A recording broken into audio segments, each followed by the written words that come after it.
Um, the art of building ecosystems, I suppose I would start by saying it's about gathering the right substrates and plants, and there's also invertebrates and other things that you add in, snails and shrimp and everything kind of takes care of the ecosystem like it would in nature. So my goal when I build these is to get it as close to like a natural environment as possible.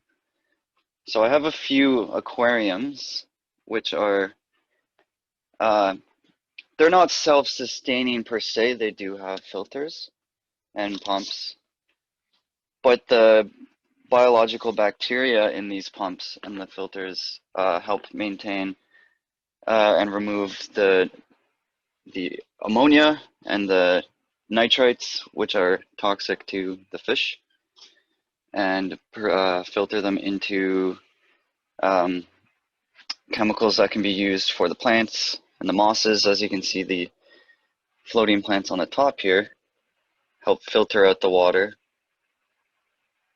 If you can see well, there's my Sakura, my beta.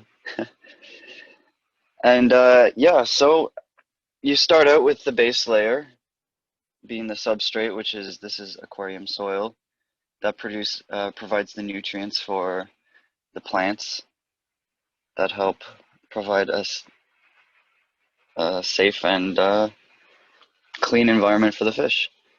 So I took that concept into a smaller, I don't know if this is better, enclosed systems that are in a jar, and these ones are fully enclosed. So when I finish them, I put in springtails, which eat the mold and dying plant matter and keep the just the decay at bay, and as well as isopods, which I'm not sure if people are familiar with those. I do have examples. So basically, they eat the decay and the plant matter that is dying and keep the cycle clean. So these guys. So it works out to being like a small little forest in a jar.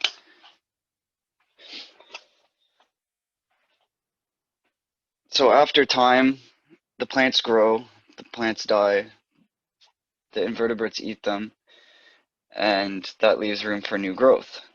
So without trimming it or doing anything, you just get something like this. As well as that, you add a drainage layer on the bottom, which if you can see here, this helps keep the water out of the soil, and as the sun hits the jars, it creates a kind of natural rainfall cycle. So it'll actually steam up, as you can see in this one, I guess. Um, it'll create clouds, air quote, on the condensation on the glass, and then it'll rain down and actually water the plants. So there's a natural decomposition and water cycle in these jars that, if you get it just right, they grow into being a kind of little rainforest in a jar. They're very hard to photograph properly because of reflection, but let me try to just get you a good shot.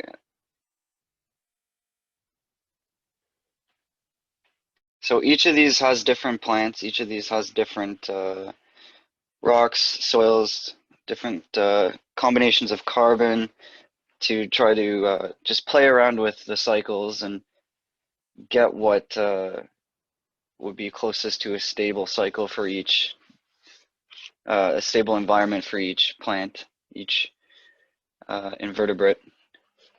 You can have small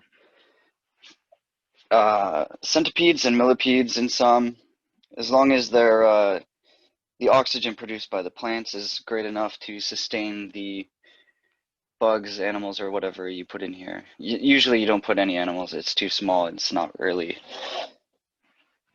would be kind of cruel, I suppose. So small insects and bugs. So yeah, I'm happy to take any questions that you have or thoughts on what anything that you were maybe thinking. Are isopods potato bugs? Yeah, they're the little potato bug guys. That was these ones here, though. It's hard for me to tell with my camera. It's like very tiny in the corner. But you can see these little guys here. Yeah. Wow. Those, like that one on the rock is big. It looks like, anyways. Yeah, so there's some bigger than others. There's little baby ones in here. They breed and um, they just eat like decaying plant matter. You keep it moist because they breathe through technically gills. They don't actually breathe oxygen, which is very strange. And there's one question that came up in the chat box, which is, do you have a how-to anywhere? I do not, but I'm kind of just starting out in the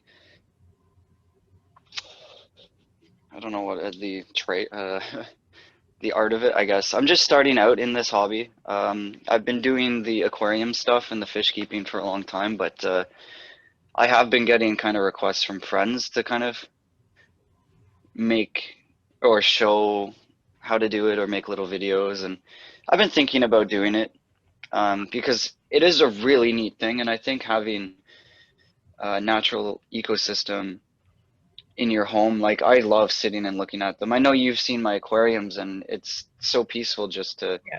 to watch, and especially in a time like COVID where you know, a lot of people are secluded to their homes more, and with winter coming, I think it would be really beneficial for people just to have that nature with the little plant life, but also the bug life. It's moving, it's living, it's breathing, Yeah. Or and the it's fish swimming just, around. Yeah, I and the know. what, sorry? I said, or the fish swimming around. I know watching the aquariums, it's so easy to just get caught up with like following one fish and seeing how it interacts with other fish. And Yeah, for sure. And the really cool thing about this is collecting. See, I didn't really explain all of this, but these are all different types of moss I've collected. So if you look in, you can see I've collected all of these and I'm growing all these. So I go out and I go into a forest and I'll find, you know, all sorts of different neat barks, rocks, trees, like just all sorts of neat things I can use. So a lot of this is grown myself that I've collected from outside. So I've spent a lot of time in nature collecting this and kind of observing the little ecosystems that these things grow in to be able to kind of replicate them at home. Mhm. And that in itself is just, it's such a beautiful thing to be able to like create the jar and send it out and say, hey, like this is like a vision I had at this place. And it came out, look, well, it looks like this, but I mean, how to once. Yeah, they are semi self-sustaining, so they need minimal work. Um, Most of them need to be put only in indirect sunlight and very rarely watered. Usually they kind of take care of themselves. But the big thing is they can overgrow over time. So I put like slow growing, like this is a fern I've got outside, and it can grow very large, but it grows fairly slow in this setting. So none of this stuff will really overgrow, but given enough time, like I have one that I've had for 6 months maybe now, which was one of my first ones, and the plants are starting to overgrow, so I have to trim them. Or Mhm. you can leave them; they will die, and then the other stuff should eat it. But then you get if you see these little white guys, these are springtails. So then they overgrow.